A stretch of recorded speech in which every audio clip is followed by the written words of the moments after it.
The cards went down one final time, and her brother said the words that ended her life as she had known it. Her hand. I am staking her hand. Eleanor Vance, 6 and 20, sat in the drawing room of a house 3 streets from where this was occurring, embroidering a handkerchief she did not yet know would never be finished. While in a smoke-fogged room above a gaming hell on Pickering Street, her future was reduced to a single card turned face up on green baize.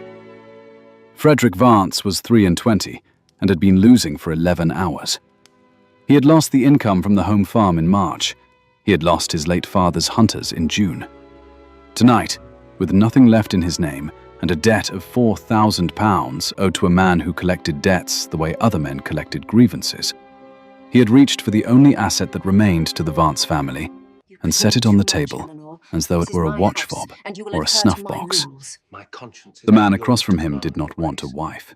Adrian Ashworth, Duke of Renfrew, had not wanted anything in 11 years that could be taken from him again. And a wife was precisely the sort of thing that could be taken. He had gone to the gaming hell that night for the same reason he went most nights, because the house on Grosvenor Square was too quiet, and silence had become, since Spain, the one thing he could not bear. He had not intended to win a woman. He had intended to win enough to ruin the foolish young man across from him, because ruining fools was, of late, the only sport that interested him.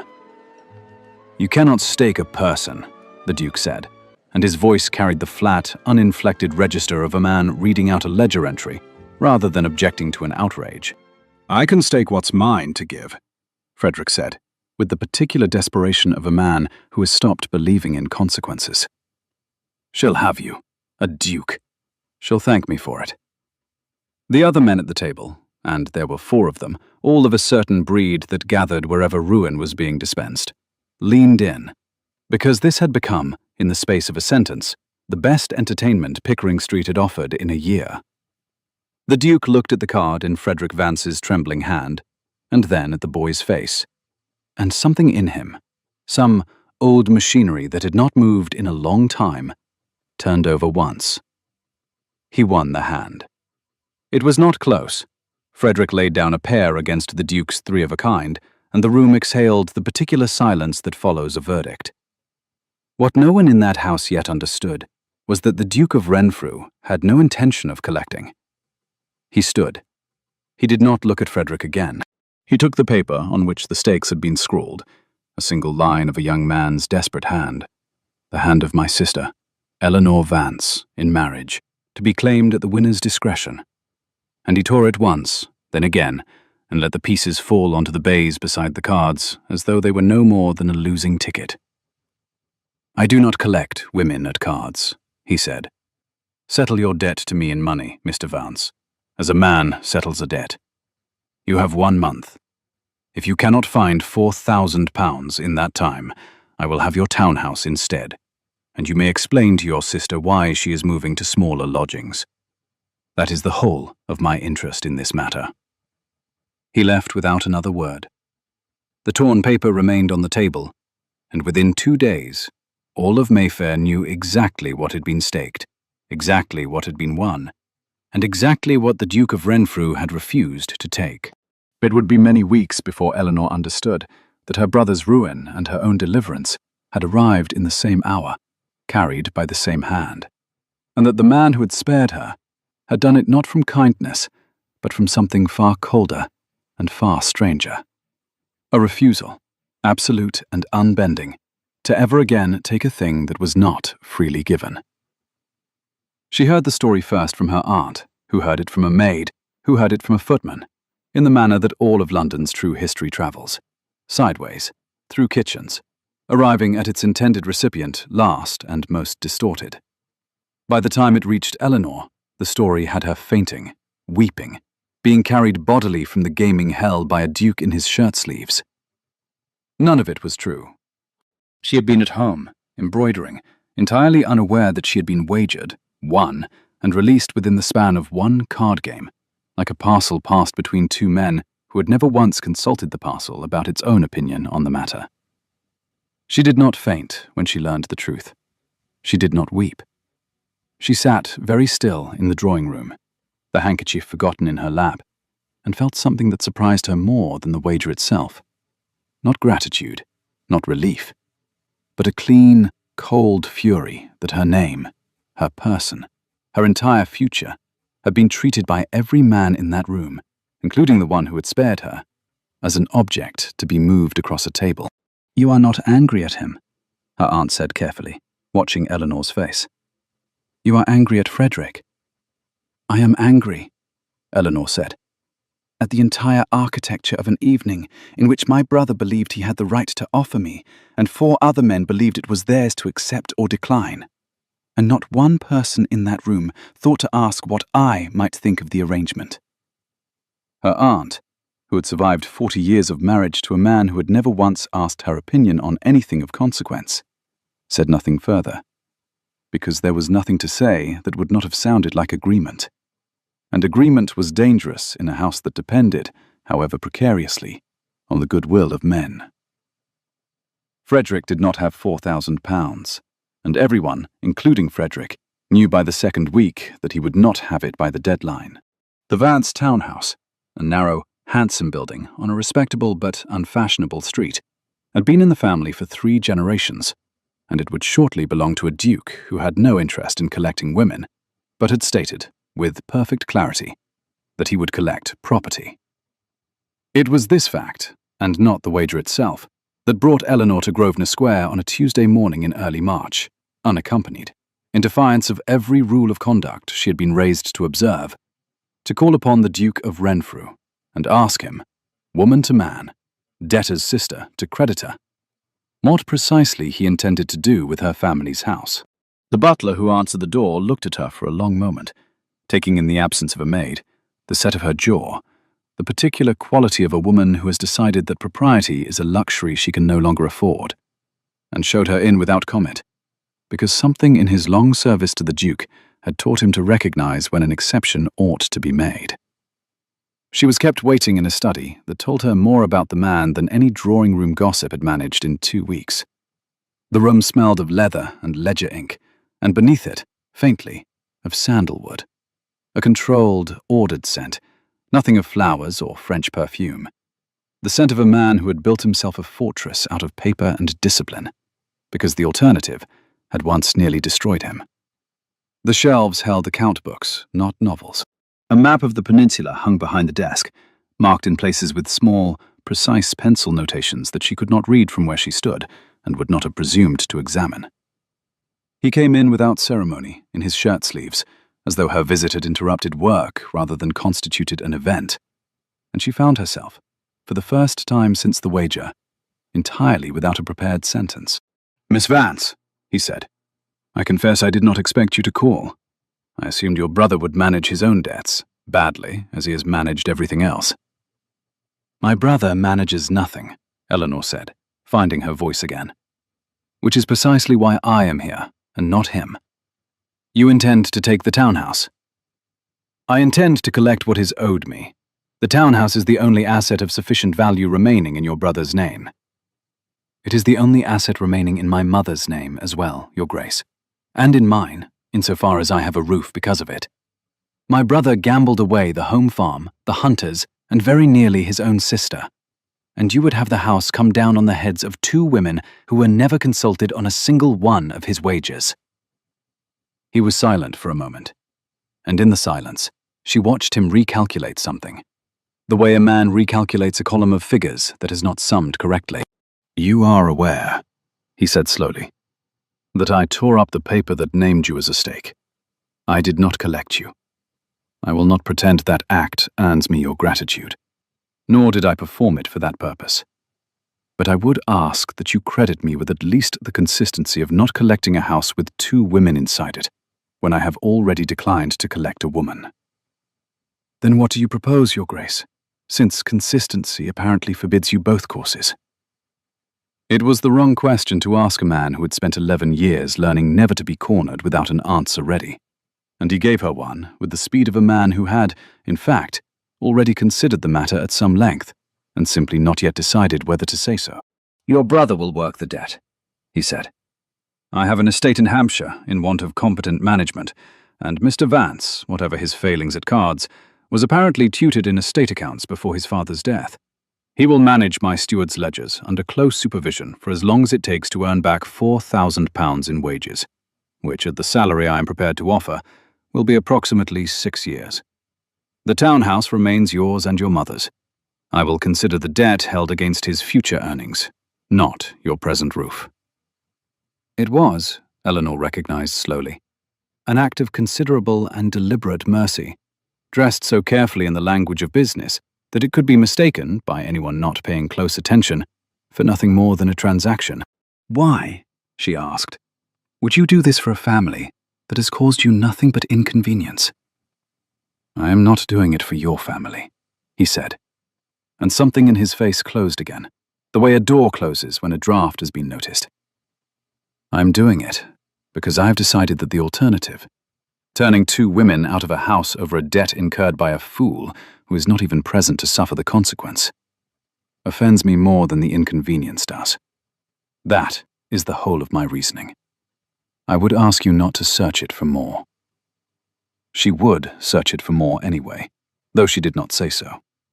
She had grown up watching her father, and after him her brother, treat every act of generosity as a transaction with a hidden tariff, and she had learned to distrust kindness on principle. But there was something in the Duke's flat refusal to be thanked, his insistence that his mercy be understood as mere accounting, that struck her as more honest than any gracious speech could have been. A man performing kindness for effect would have wanted her gratitude. This man seemed to actively resent the possibility of it. She thanked him anyway, because manners required it, and he received the thanks the way a man receives weather he cannot prevent, with a brief nod and a visible eagerness to return to his ledgers.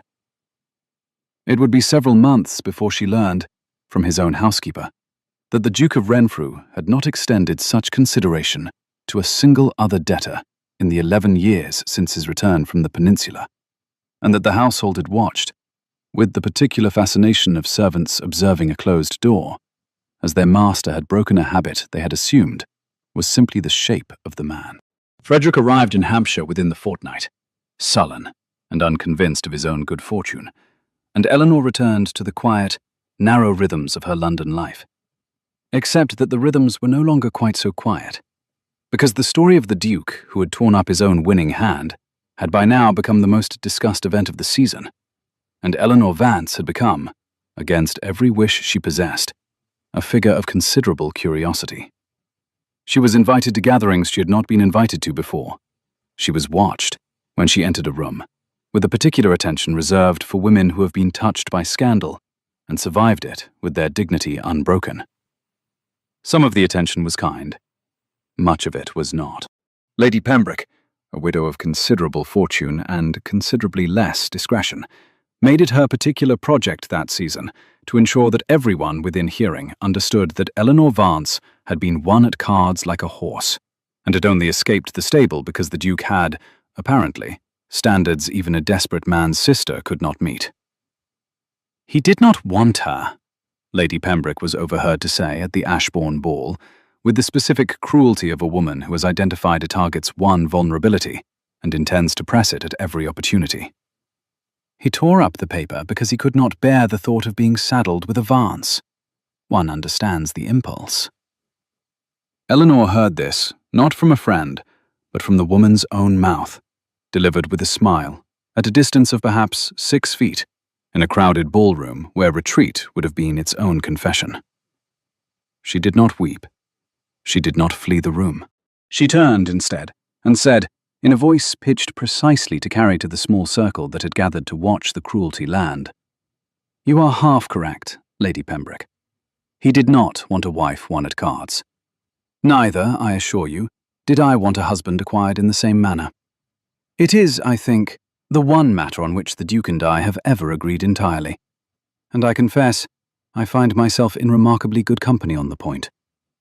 The small crowd laughed, not unkindly, and Lady Pembroke's smile thinned into something considerably less satisfied, and word of the exchange travelled through the ballroom with the speed reserved for moments when the intended victim has, unexpectedly, drawn blood of her own.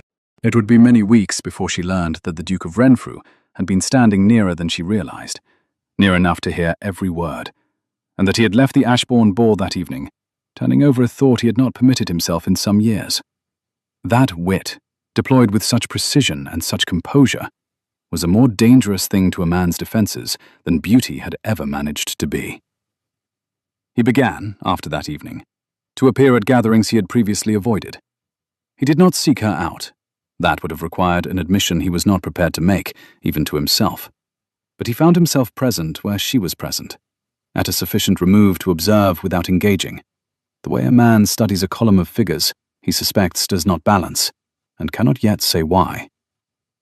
It was at the Hartwell Musicale, some 6 weeks after the Ashbourne ball, that the architecture of his careful remove first began to crumble. Eleanor's younger cousin, a girl of 15, prone to nervous tears, had been seated at the pianoforte against her own wishes by an aunt determined to display her, and the girl's hands had begun to shake so badly over the keys that the performance threatened to collapse into public humiliation before the assembled guests. Eleanor did not hesitate. She rose, crossed the room before anyone could think to intervene, and seated herself beside her cousin on the bench, murmuring something no one else could hear, and began to play alongside her, covering the girl's faltering passages with her own steadier hand, turning what would have been a child's public disgrace into something that looked, to the room, like a planned duet between two accomplished young women. It was a small thing. It cost her nothing but a moment's composure and a willingness to be looked at when she would rather not have been. But the Duke, watching from the edge of the room, recognized in it something he had not expected to find in a woman of 26, who had every reason, after the season's gossip, to protect her own reputation above all else. A reflexive, unthinking generosity that asked for nothing in return, and would have been performed whether or not anyone was watching at all. He found himself, for the first time in 11 years, wanting to speak to a woman not because circumstance required it, but because he wished to. "You play well," he said, finding her near the refreshment table once the musicale had concluded, and her cousin had been safely returned to the company of her relieved aunt. "Both pieces, I think, though only one was announced." "My cousin was drowning," Eleanor said. "One does not let a child drown in a room full of people who would remember it for years." "No," he said, "one does not. Though I have observed that most people, faced with a drowning child and an audience, calculate the cost to themselves before calculating the cost to the child. You did not appear to calculate at all." "Perhaps I simply calculate faster than most people, Your Grace." Something moved across his face that might, in a less guarded man, have been the beginning of a smile. "That," he said, "I believe entirely." It was a small exchange, unremarkable to anyone who might have overheard it, but it was the first conversation between them that had not been conducted in the language of debts and ledgers and obligations, and both of them understood, without saying so, that something had shifted in the room's particular geometry. But the season was not yet finished with her. Lady Pembroke, having failed once to wound Eleanor directly, turned her attention instead to a more reliable target, Frederick Vance, whose absence in Hampshire had not stopped his old creditors from talking, nor stopped certain unflattering details of the original wager from being embellished into something considerably uglier than the truth. By midsummer, a version of the story circulated in which Frederick had attempted to stake his sister twice, the first time succeeding before the Duke's tearing of the paper, and the second time at a different table entirely. A story invented from nothing but malice, and repeated by enough mouths that it began, as such stories do, to acquire the texture of fact. Eleanor heard the new rumour from her mother, who had heard it from a vicar's wife, who had heard it, the family later determined, from Lady Pembroke herself. And Eleanor understood immediately what was being attempted. Not merely her own humiliation this time, but the complete ruin of whatever fragile respectability the Vance name had managed to retain since the original scandal. If the story took hold, no decent family would receive them. No respectable match would ever be considered for her or for Frederick. And the townhouse the Duke had spared would become a house with no one left in society willing to call upon it. She did not go to the Duke. It was Frederick's name being destroyed, and she had spent enough of her life watching men solve her problems, for her to know that solving this one herself mattered more than solving it quickly. She went instead to the one source who could confirm or deny the truth beyond any possibility of further embellishment. She went to the 4 men who had been present at the original card game, men whose names she had learned from her brother under considerable protest, and called upon each of them in turn, with her aunt as chaperone, and asked them, plainly, to state for the record what they had witnessed on the night in question. It was an extraordinary thing for a gentlewoman to do, and 2 of the 4 men received her with open astonishment that she had dared attempt it. But all 4, faced with a composed, dignified young woman asking for nothing more than the truth, confirmed the same account. 1 wager, 1 hand, 1 torn paper, and nothing whatsoever resembling a second attempt. She gathered their statements, in their own words, in letters she asked each to sign, and she did this not to clear her own name, which had largely survived, but to protect her brother's future and her mother's remaining years of peace.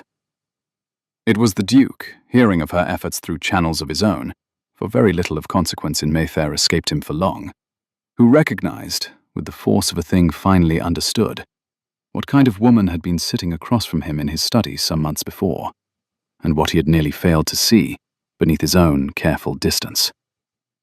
She had not come to him for rescue. She had not wept, had not pleaded, had not asked him to wield his title and his fortune to silence Lady Pembroke on her behalf, though it would have cost him nothing, and would have been, by any measure, the simpler course.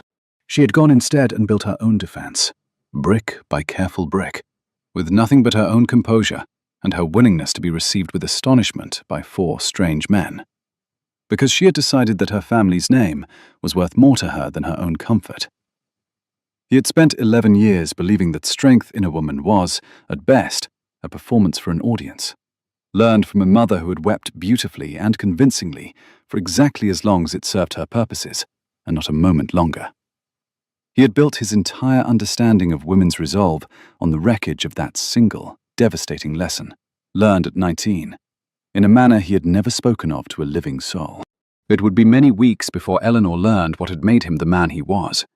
Not at a ball, not in a drawing room, but in his own study, on an evening she had been summoned there at last to be told that her brother's case had been satisfactorily put to rest, that Lady Pembroke's story had collapsed entirely under the weight of 4 signed accounts, and that the matter, so far as society was concerned, was closed. She had expected to be thanked, or perhaps congratulated, and instead found him standing at the window, with his back to her, in a silence that stretched long enough to become its own kind of statement.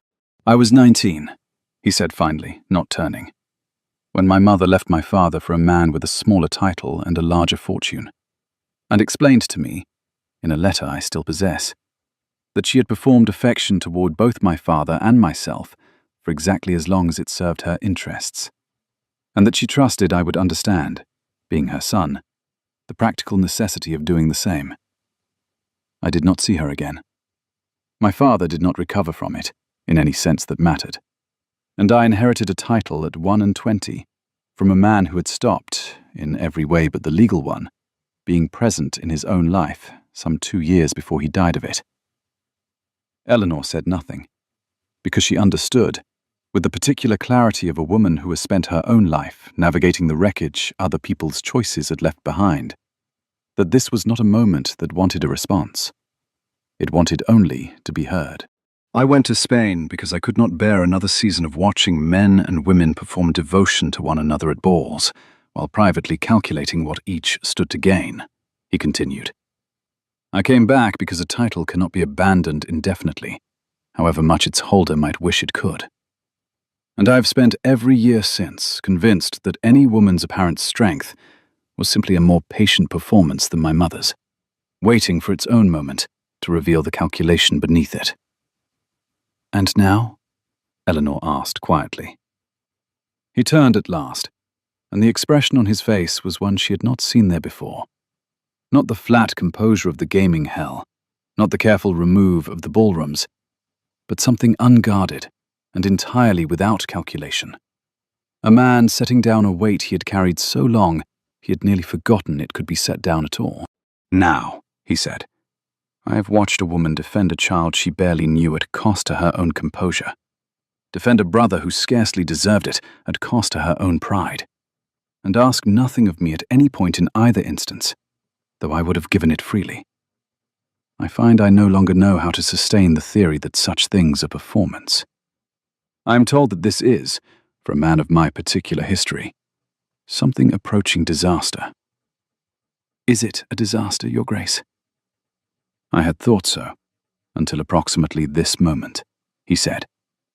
I am finding the conclusion considerably less alarming than I had anticipated.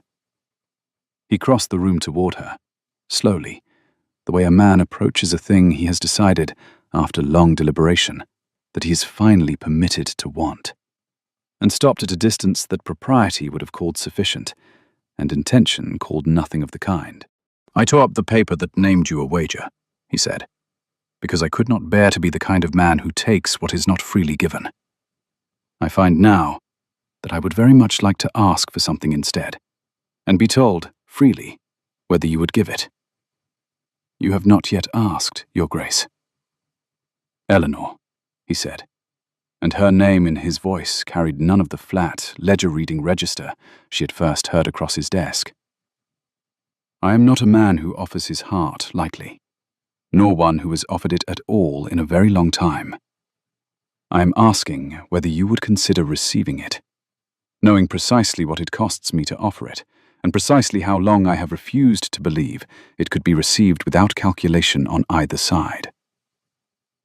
I have spent this season, she said, being treated as a thing to be staked, refused, gossiped about, and rescued, by men who never once thought to ask what I wanted in any of it.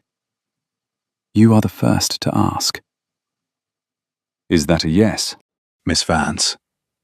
It is an acknowledgement, Your Grace, that I find myself, against considerable expectation, inclined to give you what you have asked for freely, and to ask in return that you never again assume my strength requires concealment to be believed. What followed would not be spoken of for a generation outside the family itself, because some things, even in a city that traded so freely in scandal, were understood to belong only to the two people who had lived them. The wedding, when it came that autumn, was a quiet one, held at the Hampshire estate where Frederick Vance had spent the year working off a debt that had, by then, become something closer to an apprenticeship than a punishment, and the bridegroom stood before the assembled guests with an expression that the housekeeper, watching from the back of the small chapel, would later describe as the first true ease she had seen on his face in the 11 years of her service. Lady Pembroke was not invited, and bore the omission, by all accounts, with considerably less grace than Eleanor had ever shown her. Frederick, 2 years later, having repaid his debt in full and learned, in the process, an honest trade in estate management that suited him rather better than cards ever had, married a steward's sensible daughter from a neighbouring estate, and settled, by his own admission, into a life duller and considerably more contented than any he had imagined for himself at 23. And the Duke and Duchess of Renfrew, in the years that followed, were known throughout Hampshire and London alike, not for the scandal of how they had begun, but for a particular habit that visitors to their household noted with some surprise, that the Duke, in any matter of business or family or estate, was observed to ask his wife's opinion before reaching a decision, and to alter his course, on more than one well-documented occasion, when her judgment differed from his own. It became, in time, the thing people remembered best about them. Not the cards, not the wager, not the torn paper that had begun it all, but the quiet, deliberate, daily practice of a man who had once believed strength must be performed, learning instead to recognize it in a woman who had never once needed an audience to possess it.